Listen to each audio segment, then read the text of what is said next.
अभिनंदन स्वागत। राजभाषा कार्यान्वयन समिति और हिंदी विभाग के संयुक्त तत्वाधान से आयोजित हिंदी पखवाड़े 2022 के तहत आज इस कार्यशाला में मैं भरत रत्नू आप सभी का तहे दिल से स्वागत करता हूं, अभिनंदन करता हूं।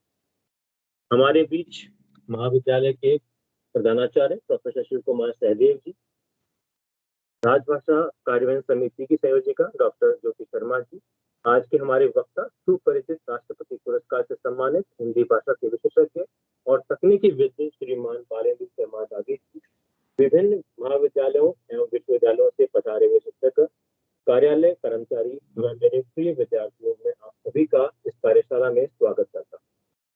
अब मैं हमारे प्रधानाचार्य जी से आग्रह करता हूँ कि वे आए और हमारे छात्रों का उत्साहवर्धन करें। धन्यवाद श्री बालेंद्र शर्मा जी, मेरे कुलीग्स और डियर स्टूडेंट्स, आप सभी का स्वागत है। जैसा कि आपको पता है कि हम हिंदी का पखवाड़ा मना रहे हैं और शिवाजी कॉलेज की जो राजभाषा समिति है उसने कई प्रोग्राम इस दौर में आयोजित किए हैं। उसी कड़ी में आज हमारे साथ श्री बालेंद्र शर्मा जी हैं। आप भारतीय भाषाओं के तकनीकी विशेषज्ञ हैं और माइक्रोसॉफ्ट टीम में इस विभाग के निदेशक भी हैं। आपका बहुत बहुत धन्यवाद, आपने अपना समय निकाला हमारे स्टूडेंट्स के लिए और फैकल्टी मेंबर्स के लिए। और मुझे पूरी उम्मीद है कि आप इनकी ये वार्ता होने वाली उसे आपको पूरा लाभ होगा और क्या क्या नई नई तकनीकें हम भाषाओं के क्षेत्र में यूज़ कर सकते हैं, उनका उपयोग कर सकते हैं, इसके बारे में हमारा ज्ञान वर्धन होगा। आप सभी का धन्यवाद इस कार्यक्रम के लिए। My best wishes to all of you. Thank you. धन्यवाद सर, आपके शब्दों से हमारे अंदर एक नई ऊर्जा का संचार हुआ है। धन्यवाद। हिंदी है देवों की वाणी, परम पुरातन सुखद कहानी, हिंदी उतनी ही पावन है ना माँ गंगा का पानी। इसी पावन हिंदी गंगा के सरोवर में हमें आधुनिक तकनीकी का बोध कराने के लिए पधारे आज के हमारे मुख्य वक्ता राष्ट्रपति पुरस्कार से सम्मानित श्री बालेंद्र शर्मा दादी जी वर्तमान में हिंदी भाषा और सुगमता का कार्य माइक्रोसॉफ्ट कंपनी में बतौर एक निर्देशक देख रहे हैं। बालेंद्र शर्मा दादी जी एक सुपरिचित तकनीकी विद और हिंदी भाषा के विशेषज्ञ हैं। आप केंद्रीय हिंदी शिक्षण मंडल के सदस्य हैं। आपने कई सारे निशुल्क हिंदी सॉफ्टवेयर का निर्माण किया है। आप इंडियन एक्सप्रेस, सहारा, हिंदुस्तान टाइम जैसे समूह में पूर्व संपादक का कार्य भी देख चुके हैं। आपने मुख्य धारा में कई पुस्तकें व 1500 से अधिक लेख लिखे हैं। YouTube पर आपके 150 से ज्यादा तकनीकी वीडियो उपलब्ध हैं। आप देश विदेश में कई जगह सम्मान प्राप्त कर चुके हैं। आपने महामहिम राष्ट्रपति महोदय से आत्माराम पुरस्कार, केंद्रीय मंत्रालय से राजभाषा गौरव सम्मान, माइक्रोसॉफ्ट से international ability award, Madhya Pradesh सरकार से राष्ट्रीय सूचना प्रौद्योगिकी सम्मान, दिल्ली सरकार से ज्ञान प्रौद्योगिकी पुरस्कार व भाषा दूत सम्मान, विश्व खाद्य संगठन से विश्व खाद्य पुरस्कार आदि से नवाजे गए हैं। अब वह सुखद घड़ी आ गई है जिसमें हमें श्री बालेंद्र शर्मा दादी जी के ज्ञान को सुनने का अवसर मिलेगा। अब मैं श्री बालेंद्र शर्मा दादी जी को आग्रह करता हूं कि वे आए और अपना विषय रखें। सर, आप सादर आमंत्रित। जी, आपका बहुत बहुत धन्यवाद। सबसे पहले तो आज के इस कार्यक्रम में आप लोगों ने मुझे आमंत्रित किया और अपने छात्र छात्राओं के साथ में एक संवाद का अवसर दिया, उसके लिए मैं आप सबका आभारी हूँ।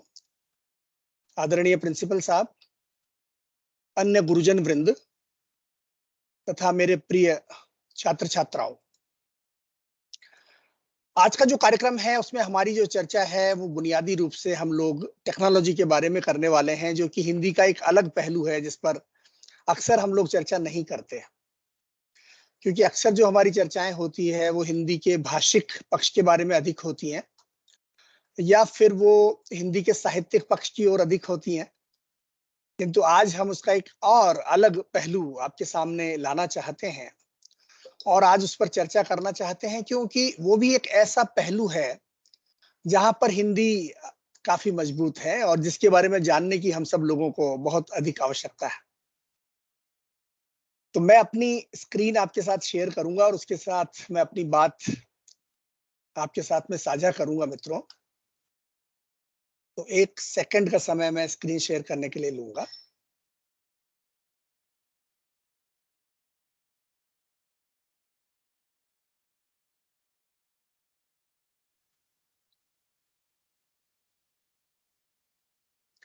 जी, तो आज की हमारी जो चर्चा है आधुनिक टेक्नोलॉजी, नई प्रौद्योगिकी और हिंदी के बीच में क्या संबंध है और वहां पर क्या चुनौतियां हैं और क्या उन चुनौतियों का समाधान हुआ है या नहीं हुआ है, ये कहां पर वो हम लोग कहां पर हैं, जहां तक प्रौद्योगिकी का प्रश्न है। आज हम उस बारे में चर्चा करेंगे, इस बारे में अधिक भूमिका की आवश्यकता नहीं है।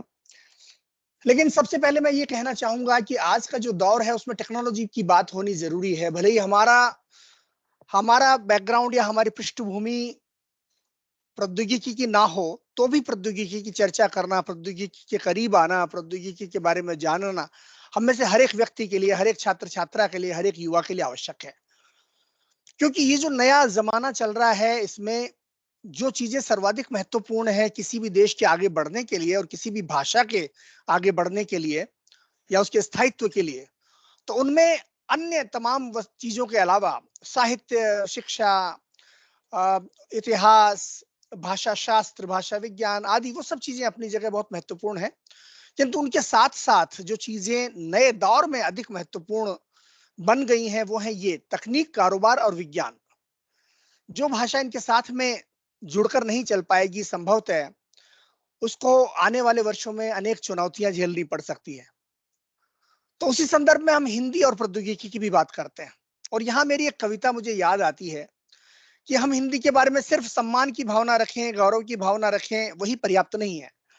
मुख्य बात यह है कि हम हिंदी में काम क्या करते हैं, या काम करते हैं या नहीं करते हैं, या किस प्रकार का काम करते हैं।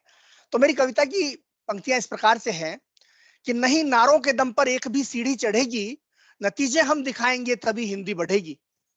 गलों को फाड़ कर चाहे करें हम अनगिनत दावे, बनेगी मूक की आवाज तो हिंदी बढ़ेगी। और ठहर जाती हैं भाषाएं नएपन से जो डरती हैं, ठहर जाती हैं भाषाएं नएपन से जो डरती हैं, नवाचारों को अपनाए तभी हिंदी बढ़ेगी। और यह है तकनीक, कारोबार और विज्ञान की दुनिया, जो इनके साथ चल पाएगी तो हिंदी बढ़ेगी।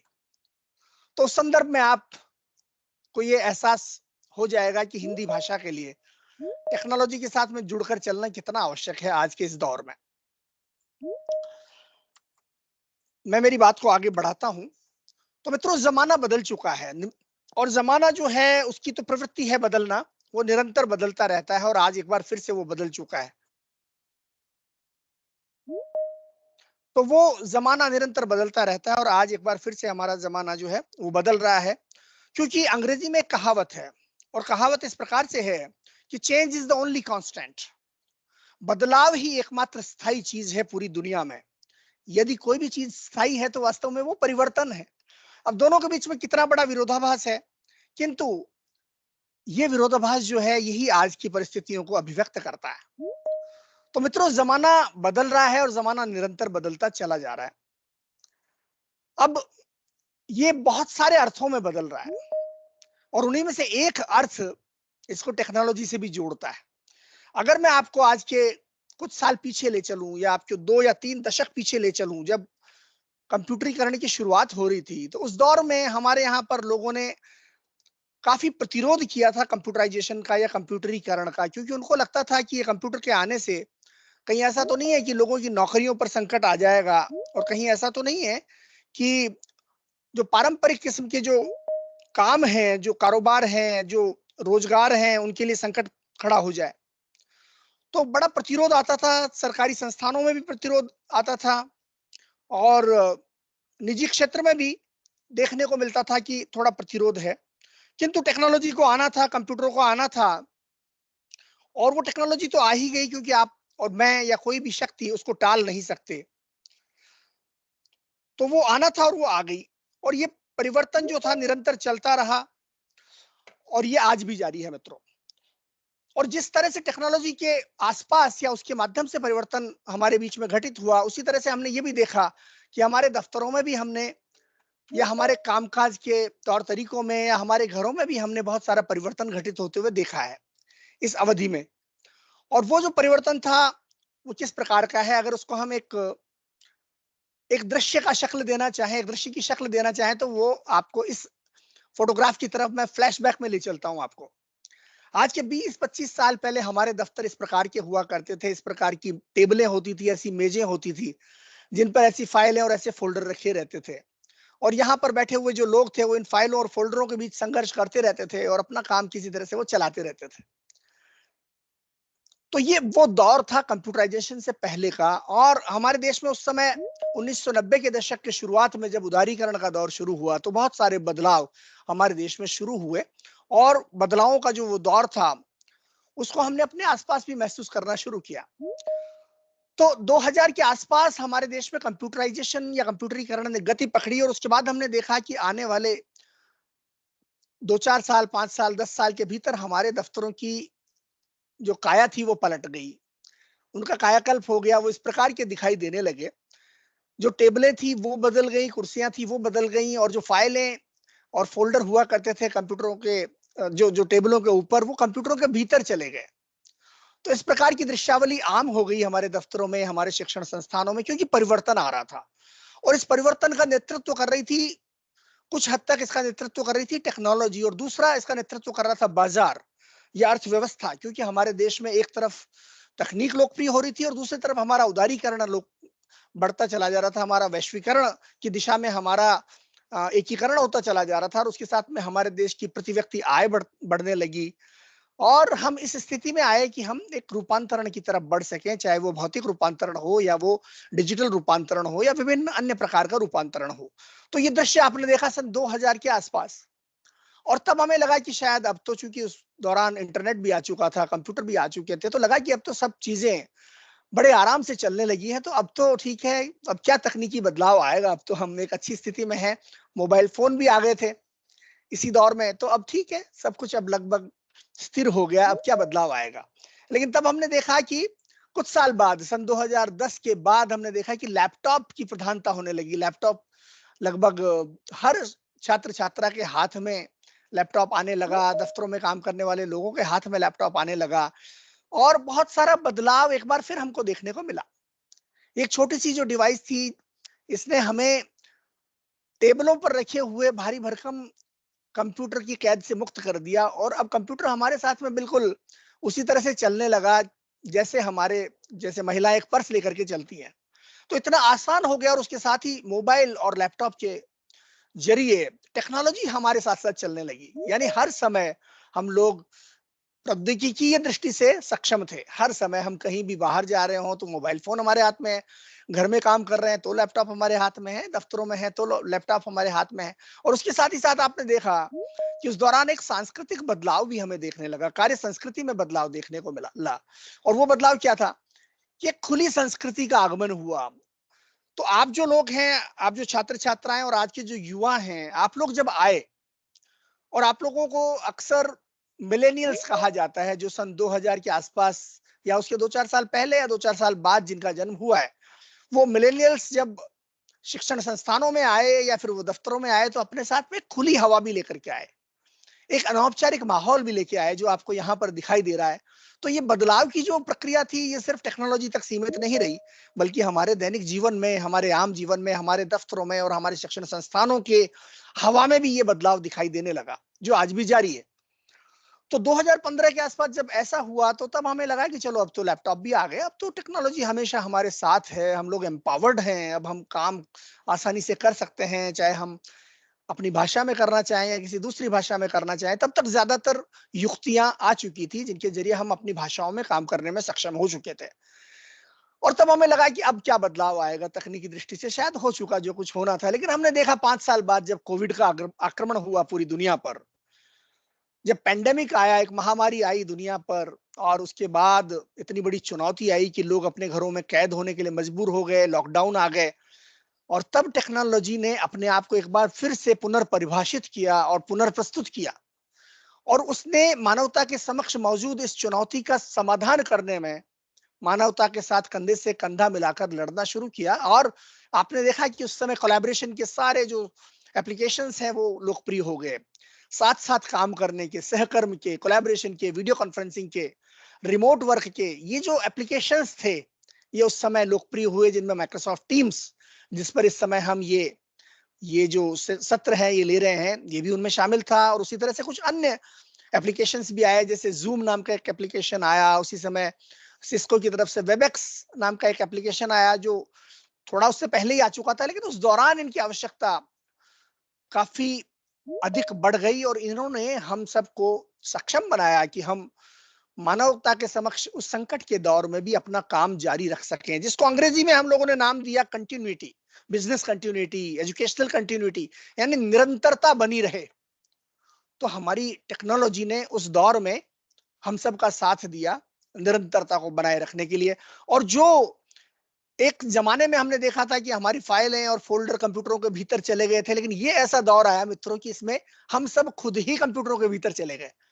तो आपके पास, आपके हाथ में एक कंप्यूटर हुआ करता था, एक लैपटॉप हुआ करता था, और उसके पीछे सारी दुनिया, न जाने कौन सा व्यक्ति कहां से जुड़ा हुआ है। शिवाजी कॉलेज के जो छात्र छात्राएं हैं या अध्यापक हैं, वो एक लैपटॉप खोलकर बैठे हुए हैं, लेकिन कौन व्यक्ति उसमें अमेरिका से जुड़ा हुआ है, कौन व्यक्ति अपने घर से या पड़ोस से जुड़ा हुआ है, कौन व्यक्ति महाविद्यालय में आया हुआ है और वहां से जुड़ा हुआ है, ये सारी दूरियां नगण्य हो गई।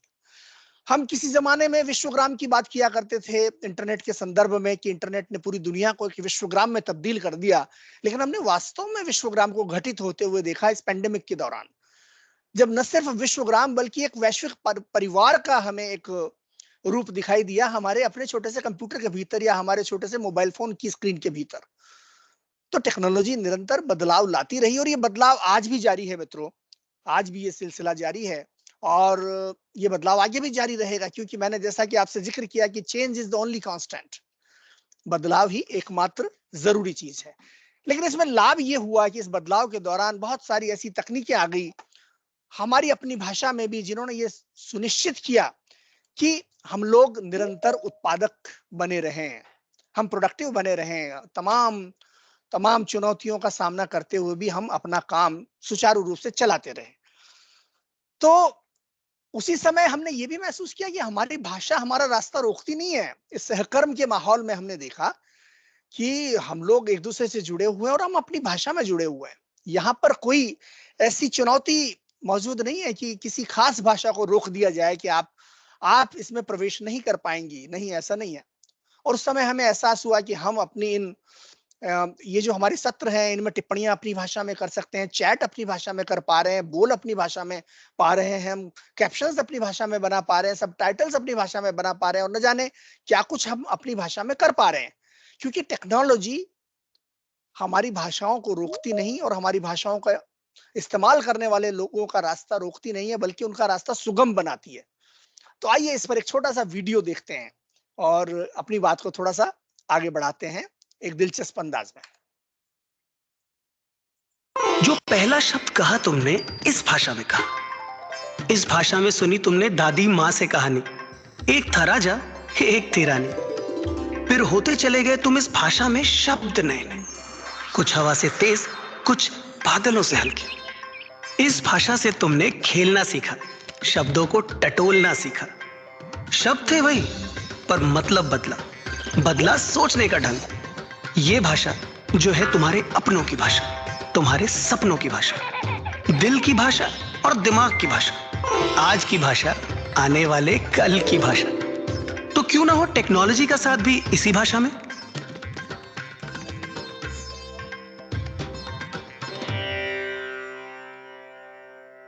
जी, तो प्रश्न ये खड़ा हुआ कि क्यों ना हो टेक्नोलॉजी का साथ भी इसी भाषा में, वही भाषा जो आपके अपनों की भाषा है और आपके सपनों की भाषा है।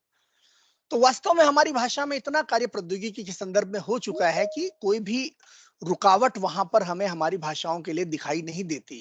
कम से कम प्रौद्योगिकी के संदर्भ में, उत्पादकता के संदर्भ में हो सकता है कि हम उनका कैसे इस्तेमाल कर पा रहे हैं या नहीं कर पा रहे हैं, ये एक अलग मुद्दा है, किंतु टेक्नोलॉजी हमारा रास्ता नहीं रोकती, टेक्नोलॉजी हमारा रास्ता सुगम बनाती है। तो हमारे सामने ये प्रश्न पैदा होता है कि आखिरकार ऐसा कौन सा काम हमारी भाषा में हुआ है जिसकी वजह से आज हम ये कह पाते हैं कि तकनीकी दृष्टि से हिंदी में लगभग सब कुछ उपलब्ध है। आखिर क्या उपलब्ध है? प्रश्न ये पैदा होता है कि क्या आप इसका एक बिंदुवार जवाब दे सकते हैं, एक बुलेट पॉइंट्स में जवाब दे सकते हैं? सीधा साधा जवाब देखिए, हमें समझाइए कि आखिर हुआ क्या है जिसकी बदौलत हम ये कहते हैं कि आज हिंदी में कुछ भी कर सकते हैं आप जो अंग्रेजी में किया जा सकता है।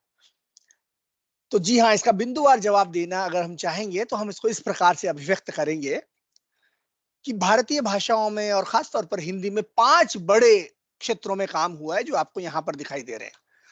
पहला है स्थानीय भाषाओं में पाठ का डिस्प्ले, यानी कि टेक्स्ट डिस्प्ले। एक जमाना था जब हम हिंदी में आने वाली किसी फाइल को पढ़ नहीं पाते थे, देख नहीं पाते थे, क्योंकि हमारे कंप्यूटर पर उसका डिस्प्ले नहीं होता था यदि उस फाइल में इस्तेमाल किया गया फॉन्ट हमारे पास मौजूद नहीं है। लेकिन आपने देखा कि पिछले 20 साल में, पिछले 22 साल में जब से विंडोज में यूनिकोड आया और मंगल फॉन्ट जैसे फॉन्ट आ गए, तब से ये समस्या दूर हो गई। अब आपको कोई भी व्यक्ति अगर किसी यूनिकोड फॉन्ट में बनाई हुई फाइल भेजता है, भले ही वो किसी भी भारतीय भाषा में हो, तो भी आप उसको पढ़ पाते हैं, भले ही आपके कंप्यूटर में वो फॉन्ट भी मौजूद ना हो जो उस फाइल में इस्तेमाल किया गया था। तो ये चमत्कार कैसे संभव हुआ? ये चमत्कार संभव हुआ यूनिकोड के माध्यम से, क्योंकि यूनिकोड के आने के बाद आपका जो कंप्यूटर है वो ये पहचानने लगा कि ये टेक्स्ट मुझे इस भाषा में दिखाना है। तो ये बहुत बड़ा कार्य हुआ। अब आप न सिर्फ अपने कंप्यूटर पर फाइलों को पढ़ पा रहे थे, देख पा रहे थे भारतीय भाषाओं की फाइलों को, बल्कि आप अगर इंटरनेट पर जाते हैं तो वहां पर भी आप भारतीय भाषाओं की वेबसाइटों को देख पा रहे हैं। आप ईमेल में भारतीय भाषाओं में या हिंदी में ईमेल भेज पा रहे हैं। तो वो जितनी रुकावटें देखने की थी टेक्स्ट के डिस्प्ले की, वो समाप्त हो गई। वो पहला चरण था, पहला बड़ा कदम था हमारी भाषा की चुनौतियों को दूर करने के संदर्भ में। और दूसरा बड़ा चरण क्या था? टेक्स्ट इनपुट और स्टोरेज। अब इसका मतलब क्या है? आपको शायद टेक्स्ट इनपुट थोड़ा जटिल लगे ये शब्द, किंतु ये बहुत सरल शब्द है। आपका जो कंप्यूटर है वो 3 प्रमुख कार्य करता है। पहला काम करता है कि वो किसी भी चीज का इनपुट लेता है आपसे, यानी आप जो यूजर के तौर पर या प्रयोक्ता या उपयोक्ता या उपभोक्ता के रूप में हम लोग कंप्यूटर को कोई ना कोई इनपुट देते हैं, उसको कोई ना कोई उसके भीतर संकेत भेजते हैं जिनको हम इनपुट कहते हैं। तो पहला काम है कंप्यूटर का इनपुट लेना आपसे। हो सकता है कि ये इनपुट टाइपिंग के रूप में हो, आप कुछ टाइप कर रहे हैं तो वो इनपुट है, या ध्वनि आप कुछ रिकॉर्ड कर रहे हैं कंप्यूटर में तो वो इनपुट है, यानी कुछ ना कुछ बाहर से अपने भीतर लेना।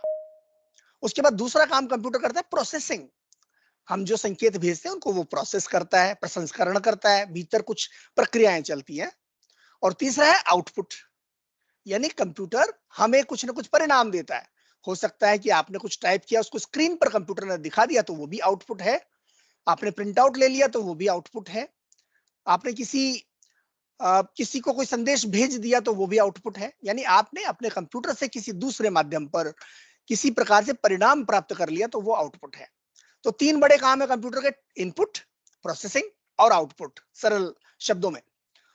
तो उन्हीं में से एक है टेक्स्ट इनपुट, यानी पाठ को टाइप करना, टेक्स्ट को टाइप करना या टेक्स्ट को कंप्यूटर के भीतर भेजना।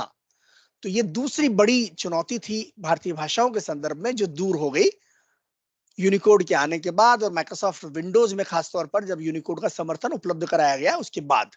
अब आप विंडोज में आराम से किसी भी सॉफ्टवेयर का इस्तेमाल करते हुए हिंदी में टाइप कर सकते हैं। चाहे आप अपने शैक्षणिक सॉफ्टवेयर का इस्तेमाल करें, आप वर्ड, एक्सेल, पावर पॉइंट का इस्तेमाल करें, चाहे आप इंटरनेट पर जाकर ईमेल करना चाहते हो, चाहे गूगल में सर्च करना चाहते हो या माइक्रोसॉफ्ट में सर्च करना चाहते हो, कहीं भी आपको टाइप करना होगा तो कोई चुनौती नहीं है, आप आराम से टाइप कर सकते हैं। यानी कि टेक्स्ट इनपुट आप आराम से कर सकते हैं, और आपके द्वारा इनपुट किए हुए टेक्स्ट को आप स्टोर भी कर सकते हैं। उसमें कोई आपका टेक्स्ट करप्ट नहीं होता है। भारतीय भाषाओं में किया जाने वाला काम कंप्यूटर पर स्टोर हो जाता है बड़े आराम से, और आप उसको एक से दूसरी जगह पर भेज भी सकते हैं, डाउनलोड कर सकते हैं, कहीं कोई करप्शन नहीं आता।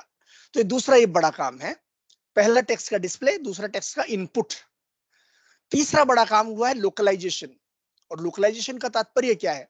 इसका अर्थ यह है कि मान लीजिए जिस विंडोज को आप अंग्रेजी में देखते हैं पूरी तरह से और अंग्रेजी में इस्तेमाल करते हैं, कोई चमत्कार ऐसा हो जाए कि पूरा का पूरा विंडोज हिंदी में आ जाए, यानी जो कुछ आपको विंडोज में दिखाई दे वो हिंदी में हो, तो ये कहलाएगा लोकलाइजेशन। यानी आप कंट्रोल पैनल पे गए तो वहां भी सब कुछ हिंदी है, आपने स्टार्ट बटन को क्लिक किया और वहां पर स्टार्ट पैनल आ गया तो वो भी सारा हिंदी में दिखाई दे रहा है, मैसेज आ रहे हैं, संदेश आ रहे हैं तो वो भी हिंदी में आ रहे हैं। अगर ऐसा हो जाए कि कोई खास सॉफ्टवेयर या कोई खास प्रणाली या सिस्टम पूरी तरह से हमारी भाषा में ढल जाए, उसको कहते हैं लोकलाइजेशन। और इस दिशा में बड़ा काम हुआ है। तो आप आज सचमुच अपने विंडोज को पूरी तरह से हिंदी में ढाल सकते हैं। 4 या 5 बार आप क्लिक करेंगे और आपका विंडोज हिंदी का विंडोज हो जाएगा, सब कुछ हिंदी में दिखाई देगा। आपके लिए कल्पना थोड़ी सी मुश्किल लग रही होगी या दिलचस्प लग रही होगी, लेकिन मैं आपको इसको दिखाऊंगा आगे चल के। तो इसको लोकलाइजेशन कहते हैं अंग्रेजी में, और हिंदी में कहते हैं स्थानीयकरण। और यही बात MS word, excel, power point आदि पर भी लागू होती है। आप उनको भी पूरी की पूरी तरह से हिंदी में बदल सकते हैं। तो ये तीसरा बड़ा काम हुआ है हमारी भाषा में। और ये क्यों जरूरी है मित्रों? ये इसलिए जरूरी है कि टाइप करना, ठीक है आप टाइप करने लगे, वहां तक कोई आपको लगा कि चलो बहुत बड़ा काम हो गया टाइपिंग करने से। लेकिन कल्पना कीजिए कि कोई व्यक्ति ऐसा हो जो अंग्रेजी जानता ही ना हो, तो वो सिर्फ टाइप ही कर पाएगा यदि जो प्लेटफॉर्म उसको उपलब्ध कराया गया है वो अंग्रेजी में हो पूरी तरह से। वो उस प्लेटफॉर्म का इस्तेमाल कैसे करेगा? बशर्ते उस प्लेटफॉर्म को उसकी भाषा में न बदल दिया गया हो। तो पूरी तरह से समावेशी बनाने के लिए, पूरी तरह से इंक्लूसिव बनाने के लिए, या पूरी तरह से भारतीय भाषाकृत करने के लिए जरूरी है कि आप टाइपिंग तो कर ही सके, लेकिन टाइपिंग के साथ साथ जहां आप टाइपिंग कर रहे हैं, जहां पर फाइल स्टोर कर रहे हैं, वो सब भी हिंदी में दिखाई दे। तो ये बहुत आवश्यक है। अब आप सोचेंगे कि हमें तो बुनियादी अंग्रेजी आती है, तो हमारे तो कोई दिक्कत नहीं है, हमें तो अंग्रेजी ठीक ठाक आती है। लेकिन ऐसे भी तो लोग हैं ना जिनको अंग्रेजी बिल्कुल नहीं आती, और प्रौद्योगिकी का काम है कि वो हर एक व्यक्ति को सक्षम बनाए, भले ही उसको कोई खास भाषा आती हो या ना आती हो। इसलिए ये लोकलाइजेशन या स्थानीयकरण महत्वपूर्ण है। अब चौथा बड़ा काम क्या हुआ है? चौथा बड़ा काम है लैंग्वेज यूटिलिटीज। यानी आप जानते हैं कि जब आप MS word, excel, power point आदि में काम करते हैं तो आप बड़े आराम से अंग्रेजी में स्पेलिंग चेक कर लेते हैं। ये आप निरंतर देखते रहें, और आप कई बार कोई शब्द आपको लगता है कि इसका एक बेहतर स्थानापन्न शब्द मुझे चाहिए, तो आप राइट क्लिक करते हैं और सिनोनिम में जाते हैं और कोई दूसरा शब्द आप ले लेते हैं। कई बार आप गलत शब्द टाइप कर जाते हैं तो अपने आप वो करेक्ट हो जाता है, क्योंकि अंग्रेजी में ऑटो करेक्ट की सुविधा भी मौजूद है। उसी तरह से कई बार आपको थिसॉरस देखने की जरूरत पड़ती है, तो आप जाके थिसॉरस देख लेते हैं। तो ये तमाम जो चीजें हैं इनको कहते हैं भाषा सुविधाएं या भाषा उपयोगिताएं या भाषाई युक्तियां, या अंग्रेजी में अगर कहेंगे तो लैंग्वेज यूटिलिटीज या लैंग्वेज फैसिलिटीज या लैंग्वेज टूल्स। तो ये सुविधाएं आपकी अपनी हिंदी भाषा में भी मौजूद है आपके कंप्यूटर में। ये चौथा बड़ा काम है। हो सकता है आप लोगों ने उसको इस्तेमाल ना किया हो या आपको उसकी जानकारी ना हो, लेकिन मैं आपको बताऊंगा, और वो आपके कंप्यूटर में आज मौजूद है। तो चौथा बड़ा काम ये हुआ है। अब पांचवा बड़ा काम क्या हुआ है? रोजमर्रा की जिंदगी में कृत्रिम बुद्धिमत्ता का आगमन हो चुका है। कृत्रिम बुद्धिमत्ता यानी आर्टिफिशियल इंटेलिजेंस। आज के दौर में जो सबसे आधुनिक चीजें हैं उनमें हिंदी भाषा भी मौजूद है, जहां तक तकनीक का प्रश्न है। और उनमें से एक है आर्टिफिशियल इंटेलिजेंस। आपके कंप्यूटर में बहुत सारा ऐसा कार्य हो रहा होगा जिसके बारे में आपने सोचा नहीं होगा कि इसमें आर्टिफिशियल इंटेलिजेंस का इस्तेमाल हो रहा है। बैकग्राउंड में, पृष्ठभूमि में इसमें क्लाउड कंप्यूटिंग का इस्तेमाल हो रहा है। कहीं ना कहीं पृष्ठभूमि में शायद आपने ना सोचा हो, लेकिन वैसा हो रहा होता है। तो ये कहां से आता है? ये क्लाउड कंप्यूटिंग से और आर्टिफिशियल इंटेलिजेंस से आता है। जैसे आप जाके ट्रांसलेट कर लेते हैं, आप जाते हैं एक वेबसाइट पर, वहां जाके ट्रांसलेट कर लेते हैं, या आप किसी सॉफ्टवेयर को डाउनलोड करते हैं उसमें ट्रांसलेट कर लेते हैं। तो वो कहां से आती है ये क्षमता? ये आर्टिफिशियल इंटेलिजेंस से आती है। और ये हमारी रोजमर्रा की जिंदगी में, हमारे दफ्तरों में, हमारे शिक्षण संस्थानों के कामकाज में अब बहुत सामान्य हो चुकी है, क्योंकि माइक्रोसॉफ्ट इस क्षमता को उन उत्पादों में शामिल कर चुका है जिनका आप और हम रोजमर्रा के कामकाज में इस्तेमाल करते हैं। अब आपको कोई अतिरिक्त श्रम करने की आवश्यकता नहीं होती। ये आपके simple word, excel, power point में भी मिलेगा, विंडोज में भी मिलेंगी ये सारी चीजें। तो ये 5 बड़े स्तंभ हैं जिनमें हम हिंदी में हुए तकनीकी कार्य को बांटकर देख सकते हैं। अब इसी के साथ में एक बात और आती है कि जो आधुनिकतम तकनीकें हैं, हमारी हिंदी भाषा वहां भी मौजूद है, उसकी उपस्थिति वहां पर भी है। तो आप सब लोग चूंकि छात्र छात्राएं हैं, तो जरा मुझे कुछ आधुनिक तकनीकों के नाम बताइए आप लोग। मैं थोड़ा गेस करिए और कुछ मुझे 4-5 आधुनिक तकनीकों के नाम बताइए, ताकि मैं आपको फिर मैं ये बताऊं कि वहां पर हिंदी है या नहीं, या यदि है तो उसकी क्या स्थिति है। तो आप में से कुछ छात्र छात्राएं कृपया थोड़ा सा गेस करके मुझे बताएं कि कोई कोई भी ऐसी 4-5 नई तकनीकों को आप बताएं। मैंने इस बीच जानबूझकर अपनी स्क्रीन को शेयर करना रोका है, क्योंकि मैं चाहता हूं कि आप लोगों को थोड़ा सा जोड़ा जाए। तो 2-4 जो ऐसी नई आधुनिक तकनीकें हैं उनके बारे में आप गेस करके थोड़ा सा एक आध का नाम बताएंगे तो अच्छा लगेगा मुझे। जी बालेंद्र सर, मैं आपको बताना चाहती हूँ कि इस सत्र में हमारे साथ हमारे कॉलेज के प्राचार्य महोदय, हमारे वरिष्ठ सहयोगी, हमारे कार्यालयी कर्मचारी भी जुड़े हुए हैं और हमारे विद्यार्थी जुड़े हैं। तो क्योंकि माइक अनम्यूट है तो इसीलिए जो हमें तकनीकी सहयोग दे रहे हैं आशुतोष जी, कोई बात नहीं। मैं निवेदन करती हूँ अगर कोई अपना हाथ खड़ा करे तो प्लीज उनका माइक अनम्यूट या कीजिएगा। चैट में भी आप कर सकते हैं। सिर्फ जैसे ब्लॉकचेन एक उदाहरण है, आजकल की आधुनिकतम तकनीकों में ब्लॉकचेन का जिक्र बहुत आता है। ऐसी एक आध तकनीकों का यदि आप जिक्र करेंगे तो फिर हम चर्चा करेंगे कि क्या उनमें हिंदी की क्या स्थिति है।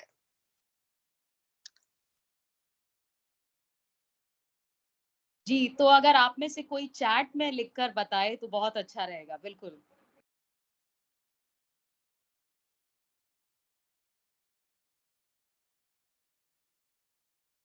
अच्छा, तो कोई बात नहीं, फिर मैं फिर से मेरी स्क्रीन को शेयर कर लेता हूं और हम आगे बात करते हैं। तो मैं ये कह रहा था कि आधुनिकतम तकनीकों का जहां तक प्रश्न है, हमारी भाषा वहां पर मौजूद है। अक्सर आप में से अधिकांश लोगों ने इनके बारे में सुना होगा। पहली है आर्टिफिशियल इंटेलिजेंस, आजकल बहुत चर्चा होती है, तो इसमें हिंदी मौजूद है।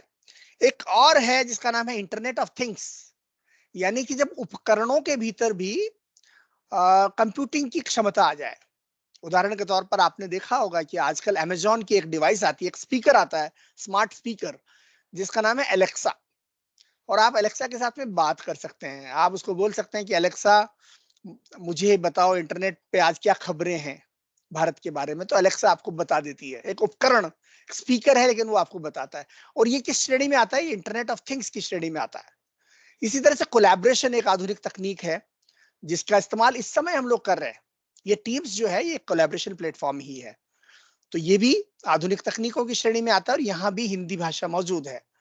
इसी तरह से एनालिटिक्स, ये भी एक आधुनिक क्षेत्र है, डेटा एनालिटिक्स। शायद आपने बिग डेटा का नाम सुना होगा, क्योंकि आजकल तकनीकी की दुनिया में डेटा की भूमिका सबसे ज्यादा महत्वपूर्ण है, क्योंकि उसका एनालिसिस होता है, उसका विश्लेषण होता है, और वो जो विश्लेषण होता है उसमें हिंदी का डेटा, वो भी आज उसका भी विश्लेषण किया जा सकता है, वहां भी हिंदी मौजूद है।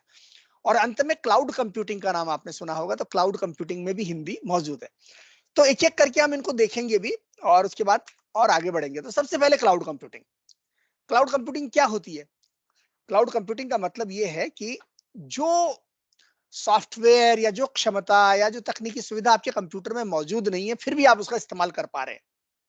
जैसे मान लीजिए आपने माइक्रोसॉफ्ट वर्ड ना खरीदा हो या आपके कंप्यूटर में इंस्टॉल ना किया हो, फिर भी आपको माइक्रोसॉफ्ट वर्ड अगर इंटरनेट के जरिए मिल जाए, क्रोम ब्राउजर में या माइक्रोसॉफ्ट एज ब्राउजर में आप जाएं और वहां जाकर के आप वर्ड को यूज कर लें, उसका इस्तेमाल कर लें, तो वो कहलाएगा कि आपने क्लाउड के जरिए वर्ड को यूज कर लिया, वर्ड का इस्तेमाल कर लिया। इसी को क्लाउड कंप्यूटिंग कहते हैं, कि जो रिसोर्सेज या जो संसाधन आपके पास मौजूद नहीं है, लेकिन आप इंटरनेट की मदद से उनको इस्तेमाल कर लेते हैं, जो क्लाउड पर रखे हुए हैं, यानी इंटरनेट पर उपलब्ध कराए गए हैं। तो ये क्लाउड कंप्यूटिंग है।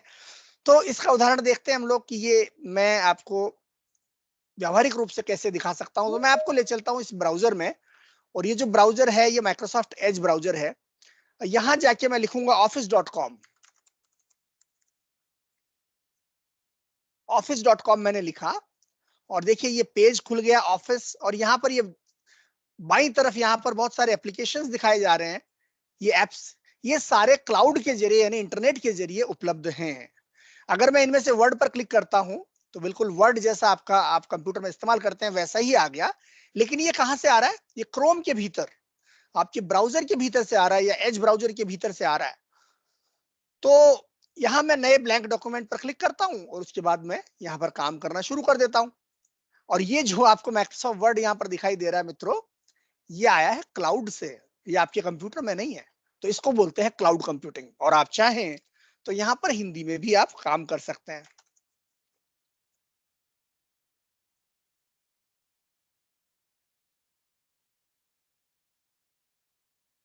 देखा आपने? तो क्लाउड कंप्यूटिंग में हिंदी मौजूद है। एक छोटा सा मैंने आपको एक उदाहरण दिया। आगे चलते हैं, अगली क्या चीज थी उस पर चर्चा करते हैं। दूसरी बड़ी तकनीक है आर्टिफिशियल इंटेलिजेंस। और आर्टिफिशियल इंटेलिजेंस का मतलब है मशीन अनुवाद, ध्वनि संसाधन, ध्वनि से टेक्स्ट, भाषांतर, हस्तलिपि की पहचान, मशीन डिजाइन आदि बहुत सारी चीजें हैं जो आर्टिफिशियल इंटेलिजेंस की श्रेणी में आती है, और यहां पर भी हिंदी मौजूद है। उदाहरण के तौर पर मशीन अनुवाद को लेते हैं, तो मैं एक फाइल आपके सामने खोलूंगा, और ये जो मशीन अनुवाद है ये उस तरह का मशीन अनुवाद नहीं है जैसा आप अक्सर देखते हैं यहाँ मशीन अनुवाद से मेरा तात्पर्य ये है कि आपके अपने कंप्यूटर में ही ये क्षमताएं आ गई, आपको इंटरनेट पर जाकर के उसका इस्तेमाल करने की जरूरत नहीं होगी, या किसी खास वेबसाइट पर जाकर के आपको इसका इस्तेमाल करने की जरूरत नहीं होगी। जैसे मान लीजिए मैंने ये फाइल खोली मेरे कंप्यूटर में, और ये जो फाइल है ये अखिल भारतीय राजभाषा अधिकारी वार्षिक सम्मेलन का एक कार्यक्रम है जो कुछ समय पहले हुआ था कलकत्ता में, जिसमें मुझे भी भाग लेने का मौका मिला था। और ये पूरी की पूरी 2 पेज की फाइल है, पूरा कार्यक्रम है, और ये हिंदी भाषा में है। और ये हिंदी भाषा से मुझे अंग्रेजी में अनुवाद करना है मान लीजिए, तो मुझे कहीं भी जाने की जरूरत नहीं है, क्योंकि आर्टिफिशियल इंटेलिजेंस आज माइक्रोसॉफ्ट वर्ड में ही मौजूद है, और उसकी बदौलत आज अनुवाद करने की क्षमता भी माइक्रोसॉफ्ट वर्ड में आ चुकी है। तो आप क्या करेंगे, रिव्यू टैब पर क्लिक करेंगे और ट्रांसलेट पर जाएंगे, और यहाँ पर ट्रांसलेट डॉक्यूमेंट लिखा हुआ है, इस पर क्लिक करेंगे और फिर देखते हैं कि क्या होता है। तो यहाँ पर आ रहा है कि आप अच्छा हिंदी से आप अंग्रेजी में ट्रांसलेट करना चाहते हैं क्या? जी हाँ, इसको ट्रांसलेट कर दीजिए। मैंने ट्रांसलेट बटन दबाया और देखिए क्या होता है, चंद सेकंडों में ये डॉक्यूमेंट ट्रांसलेट हो गया हिंदी से अंग्रेजी में। ऑल इंडिया राजभाषा अधिकारी annual conference State Bank of India, उसके बाद सारे सत्रों के नाम आ गए, chief guest Shri Satyanarayan Jatiya, vice chairman parliamentary committee on official language, guest of honour वगैरह वगैरह। तो ये सारा आपका जो दस्तावेज था चुटकियों में, बल्कि चुटकी में ही ट्रांसलेट होकर के एक ही बार में आपके सामने ट्रांसलेट होकर आ गया। तो ये क्षमता कहां से आई? आर्टिफिशियल इंटेलिजेंस के जरिए आई। आप इसी को चाहें तो उल्टा कर सकते हैं, यानी हिंदी से अंग्रेजी में या अंग्रेजी से हिंदी में। जैसे मान लीजिए मैंने एक प्रेजेंटेशन बनाया, और ये जो प्रेजेंटेशन है ये पावर पॉइंट का प्रेजेंटेशन है, जो आपके सामने मैंने एक फाइल खोली है, ये खुलने जा रही है। और ये जो प्रेजेंटेशन है मान लीजिए मैंने गलती से किसी दूसरी भाषा में बना लिया और मुझे बोलना है हिंदी में, तो मैं क्या करूंगा? तो ये प्रेजेंटेशन मैंने अंग्रेजी में बना लिया मान लीजिए, और इसको मुझे हिंदी में बदलना है। तो पहले मैंने आपको दिखाया कि किस तरह आप माइक्रोसॉफ्ट वर्ड में जाकर के एक हिंदी के डॉक्यूमेंट को अंग्रेजी में बदल लेते हैं, और अब मैं उल्टा दिखाता हूं, और वो भी पावर पॉइंट में। तो यहाँ ये पूरी की पूरी एक पावर पॉइंट की प्रेजेंटेशन है, मैं इसमें जाता हूं और यहाँ जाके फिर से वही रिव्यू, और रिव्यू में जाके ट्रांसलेट, और ट्रांसलेट में जाके भाषाओं का चुनाव करूंगा। तो अंग्रेजी से मुझे हिंदी में बदलना है, जो कि यहाँ पर आ रही है। तो ठीक है, अब मुझसे कहा जा रहा है कि select text from the document to enter text here to translate, यानी कि आप किसी टेक्स्ट का चुनाव कीजिए आप जिसको ट्रांसलेट करना चाहते हैं। तो मैंने यहाँ से इसको चुन लिया और ये ट्रांसलेट हो गया, देखिए यहाँ पर। अब मैंने इंसर्ट बटन दबाया और ये बदल के यहाँ आ गया। मैंने इसको सेलेक्ट किया, ये ट्रांसलेट हो गया, इंसर्ट बटन दबाया तो ये यहाँ पर आ गया। इतना आसान है एक भाषा से दूसरी में बदलना। अब जैसे मान लीजिए मैं दूसरे पेज पे चलता हूं, तो ये हिंदी में है, मैं इसको मान लीजिए हिंदी से अंग्रेजी करना चाहूं, तो मुझे क्या करना है, यहाँ पहले भाषा बदल दीजिए कि हिंदी से अंग्रेजी, और अब आप इसको सेलेक्ट कर लीजिए, पहले इसको और यहाँ पे क्लिक कर दीजिए, फिर इसको सेलेक्ट कर लीजिए और यहाँ क्लिक कर दीजिए इंसर्ट बटन पर। तो आप फटाफट चुटकियों में आप अपने टेक्स्ट को एक भाषा से दूसरी भाषा में ट्रांसलेट कर सकते हैं, बिना अपने कंप्यूटर को छोड़े, बिना आप इंटरनेट पर या किसी बाहरी वेबसाइट पर जाए। तो ये अंग्रेजी के जो शब्द हैं उनको मैं चाहूं तो हिंदी में बदल सकता हूं, हिंदी वालों को अंग्रेजी में बदल सकता हूं।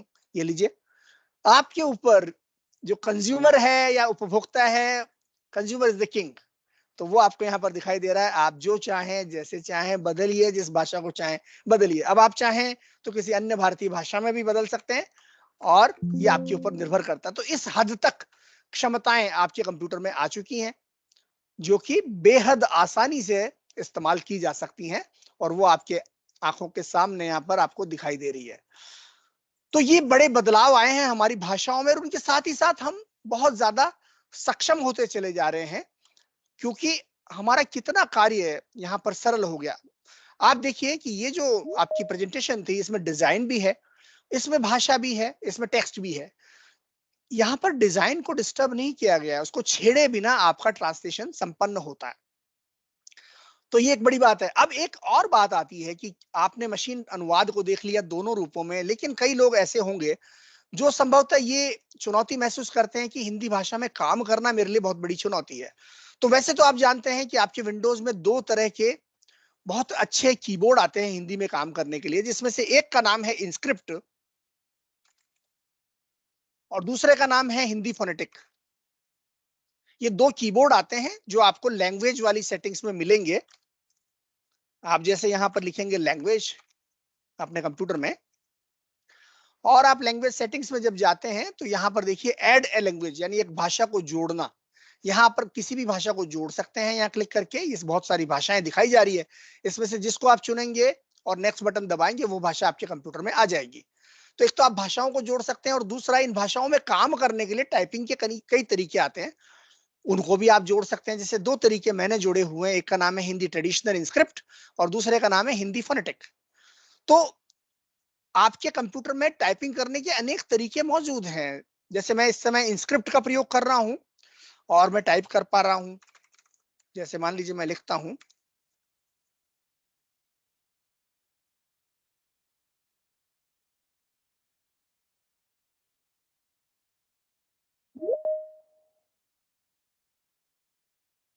देखिए कितनी तेज रफ्तार से और कितने अच्छी तरह से आप हिंदी में काम कर सकते हैं इन कीबोर्ड्स का प्रयोग करते हुए। तो ये पहला हुआ जिसको सीखना पड़ता है, इसका नाम है इंस्क्रिप्ट। और दूसरा है फोनेटिक, जिसका जिक्र मैंने आपसे किया। आप यहां जाएंगे और आपने फोनेटिक को इंस्टॉल किया था पिछले चरण में, जब मैंने आपको दिखाया कि आप कैसे लैंग्वेज में जाके इसको डाल सकते हैं। तो यहाँ इसको क्लिक करेंगे और ये अंग्रेजी के जरिए आपको हिंदी में काम करने की सुविधा देता है। जैसे मान लीजिए मैं रोमन में टाइप करता हूं, मैंने लिखा दिल्ली और स्पेस दबाया तो ये बदलकर दिल्ली हो गया। विश्वविद्यालय मैंने रोमन में लिखा, स्पेस दबाया, विश्वविद्यालय हो गया।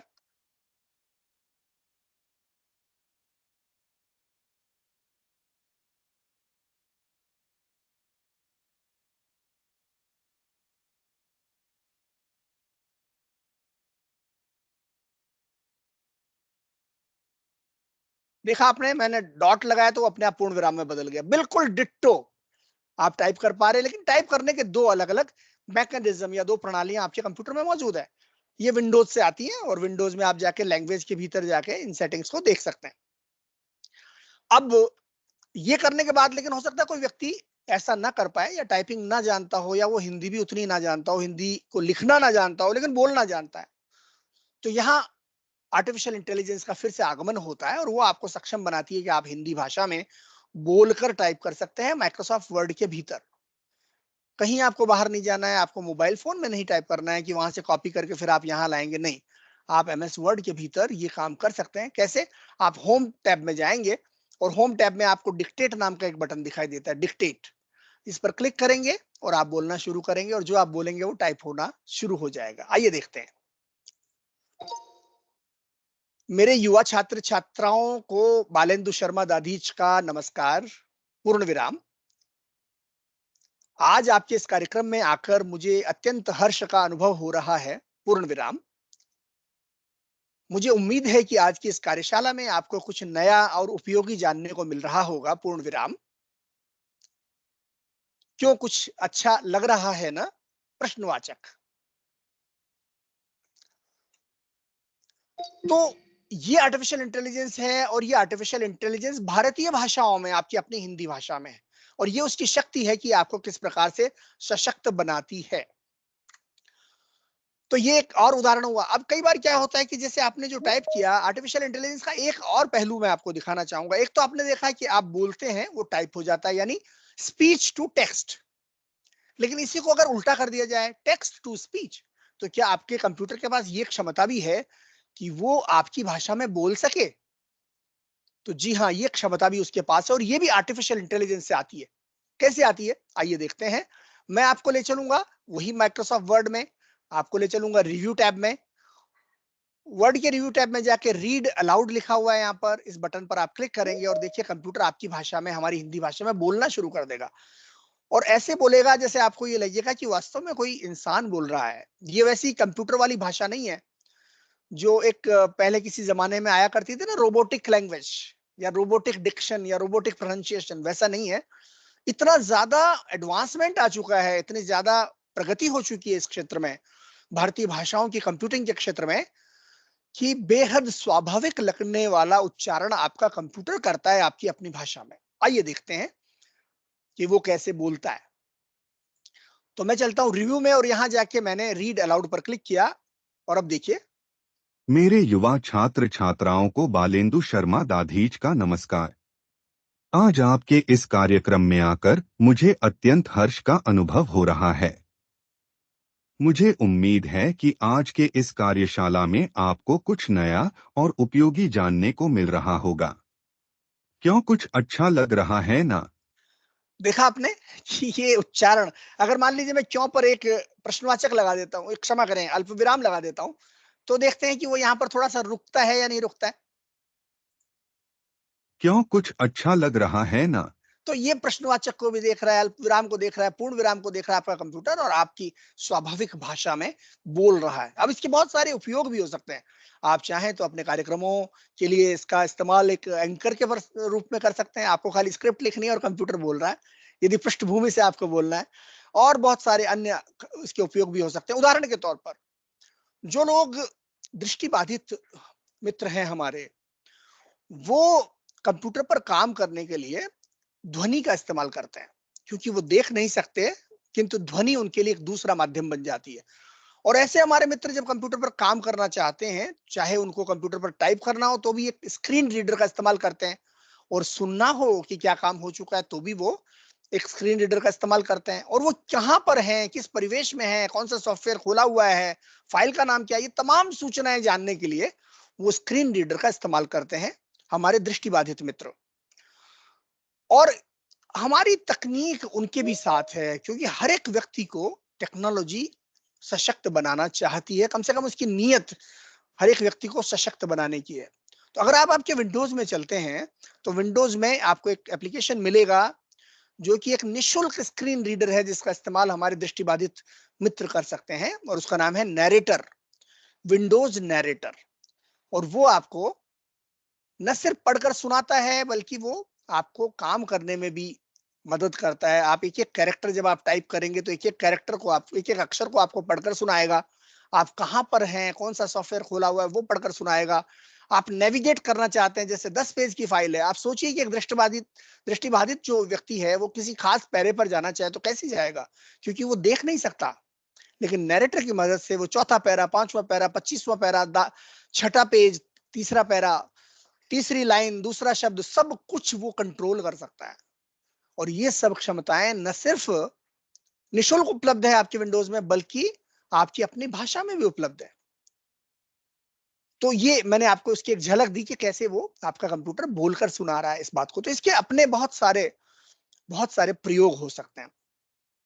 तो ये चीजें बताने के बाद अब मैं अंत में आपको दो चीजें और बताऊंगा। हमारा समय लगभग हो रहा है, जिनका जिक्र मैंने आपसे किया था। एक बात तो ये थी कि मैंने आपसे कहा था कि जिस प्रकार से आप अंग्रेजी में काम करते हुए स्पेलिंग चेक कर सकते हैं, उसी तरह से आप हिंदी में भी कर सकते हैं। तो उसकी बानगी देना चाहूंगा। जैसे मान लीजिए आप अंग्रेजी में काम कर रहे हैं, और उसके लिए मुझे अपनी भाषा बदलनी होगी। टास्क बार में जाके पहले अंग्रेजी कर दूंगा, और उसके बाद मैं लिखना शुरू करता हूं।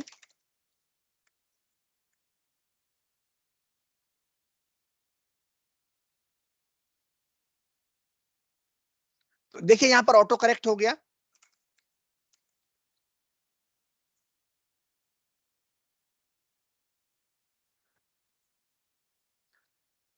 और ये जो है यहाँ पर भी ऑटो करेक्ट हो गया। लेकिन अगर आप कुछ भी स्पेलिंग गलत लिखते हैं, तो अंग्रेजी में वो ठीक हो जाती है, या उसको कम से कम सुझा दिया जाता है।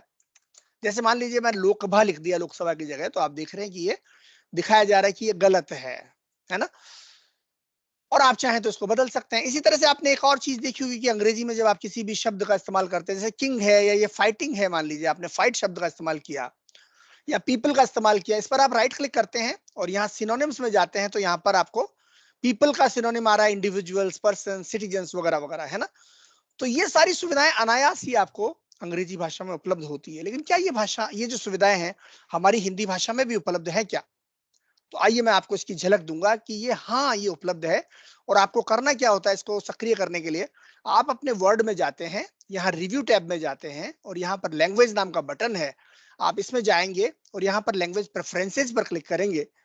और यहाँ पर ये दिया हुआ है, इसकी सेटिंग दी हुई है कि office authoring languages and proofing, यानी आप अशुद्धियों को जांचने के लिए इन भाषाओं का इस्तेमाल करना चाहते हैं।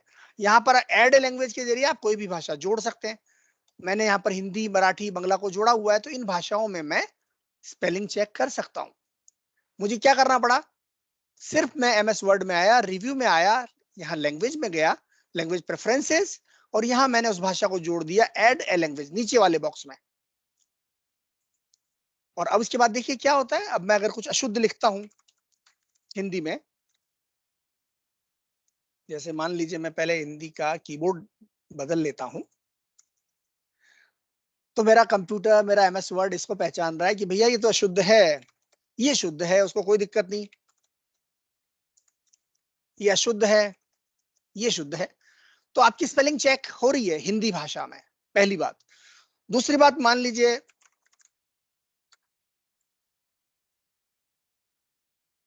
मैंने ये शब्द 2 बार लिख दिया, तो कंप्यूटर पहचान रहा है कि आपने ये 2 बार लिख दिया, इसमें से एक को हटाना चाहिए आपको हिंदी में, ठीक है।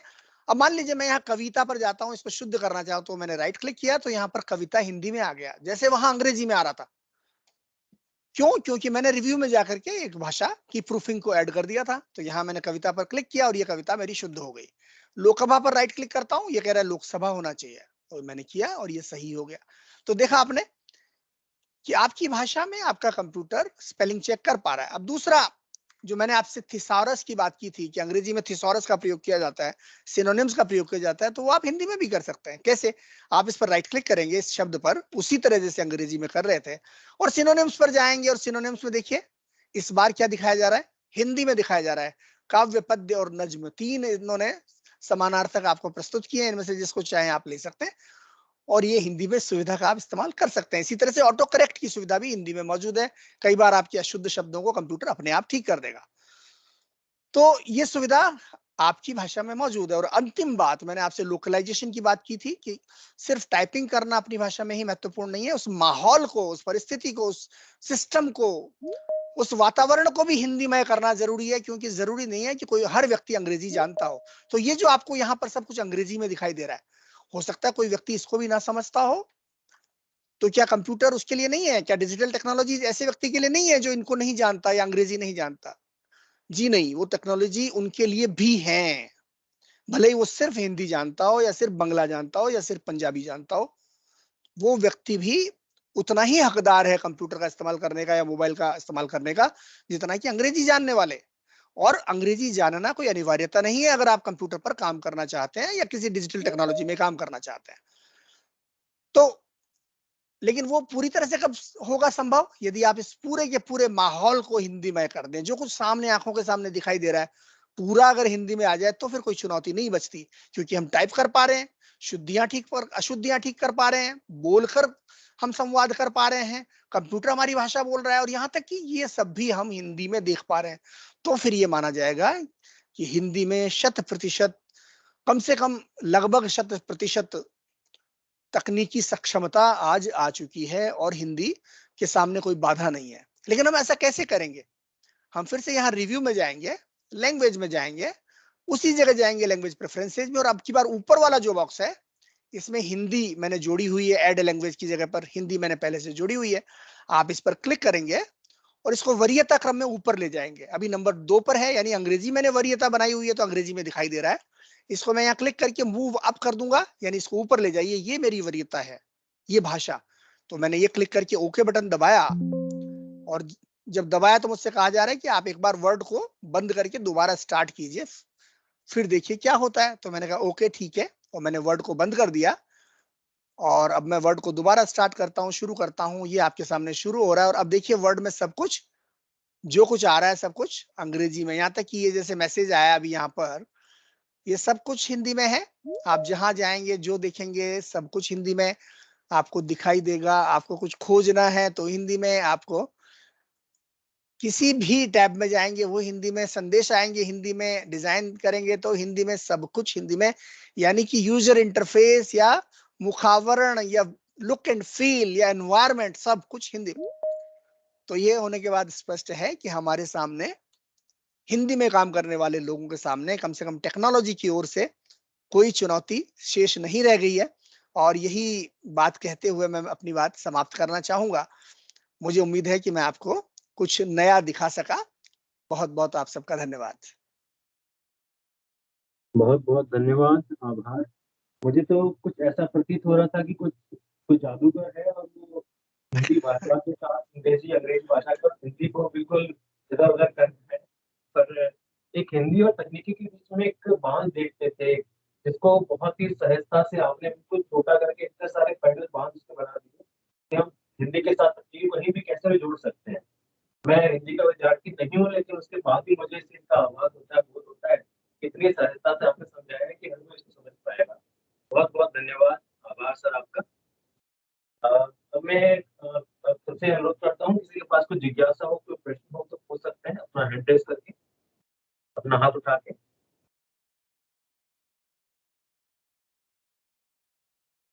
कोई भी जिज्ञासा, कोई भी प्रश्न हो। बहुत सारी बातें बताई है, बहुत सारे नए नए तरीके बताए हैं, कहीं ना कहीं हमें कोई ना कोई जिज्ञासा रह सकती है। ठीक है, अफरोज जी से अनुरोध है अगर थोड़ी देर के लिए सबका माइक ऑन कर सके, क्योंकि मुझे लगता है इतने दिलचस्प वक्तव्य के बाद जिज्ञासाएं बहुत सारी हैं। जी जी मैम। अफरोज जी मैम जरा सबका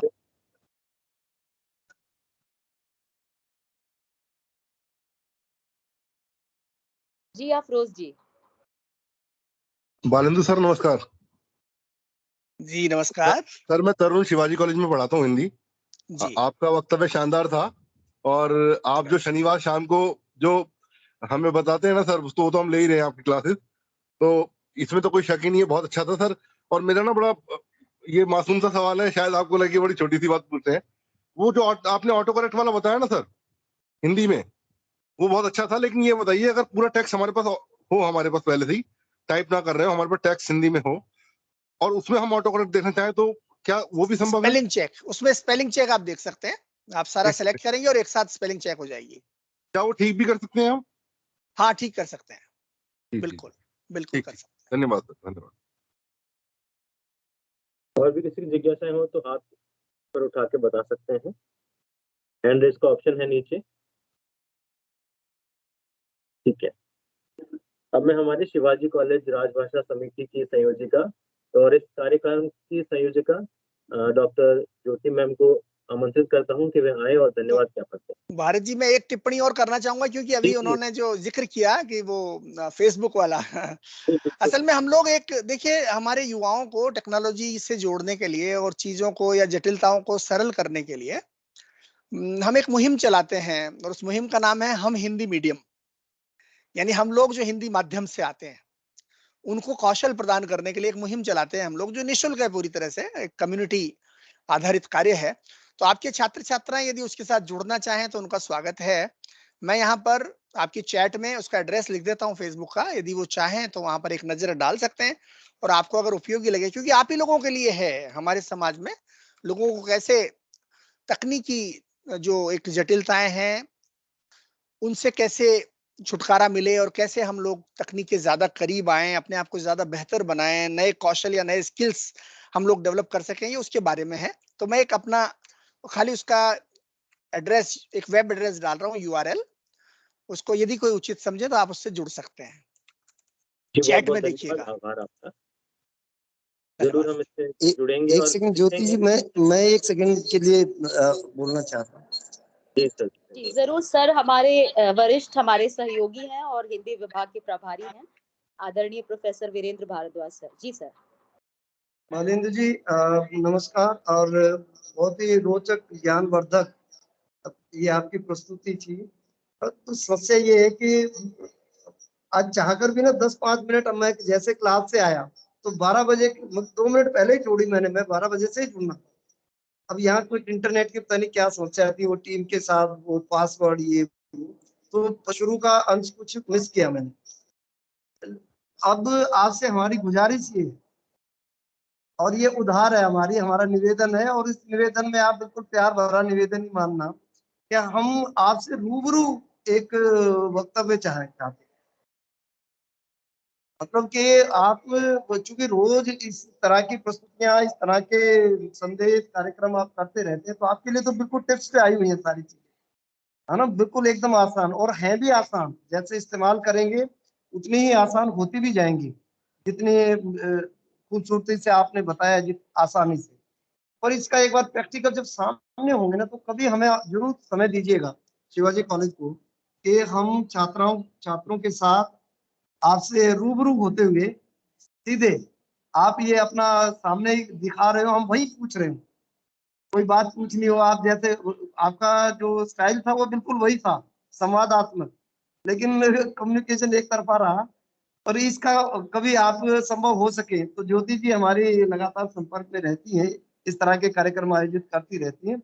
उनसे भी निवेदन है और आपसे भी, विभाग के लिहाज पर, विभाग की ओर से, कि किसी दिन कोई समय निकाल के और जरूर दीजिएगा। एक बिल्कुल बहुत बड़े कार्य करने आप निकले हैं, और हिंदी भाषा की इतनी बड़ी सेवा जो आप कर रहे हैं, इससे ज्यादा से ज्यादा लोग लाभान्वित होंगे, कॉलेजों के छात्र भी और हम लोग भी।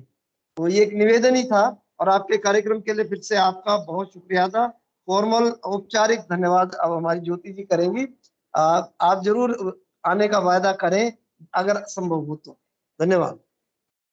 जी जरूर, मैं आने का वायदा भी करता हूं, और आपसे मैं ये आग्रह करूंगा कि फिर हम इसको थोड़ा सा और बढ़ा सकते हैं, जैसे अन्य विभागों के छात्र छात्राओं को भी जोड़ लें, ताकि हम उसको फिर एक काफी मतलब एक कहते हैं ना परिणामोन्मुखी बना सकें, कि थोड़ा सा और दायरा बढ़ा लेंगे तो फिर अच्छा रहेगा, ज्यादा छात्र छात्राओं को लाभ मिलेगा। तो जरूर मेरा सौभाग्य होगा कि मैं फिजिकली आप लोगों के बीच में वहां आकर के और आपके साथ में संवाद कर सकूं। वीरेंद्र भारद्वाज जी, बहुत धन्यवाद आपका, मैं प्रस्तुत हूं धन्यवाद सर। उसके लिए। धन्यवाद वीरेंद्र भारद्वाज सर। धन्यवाद शैलेंद्र शर्मा दादी जी सर। अब मैं वैचारिक और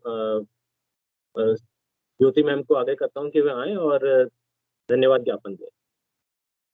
बहुत बहुत धन्यवाद डॉक्टर भारत रत्नू जी।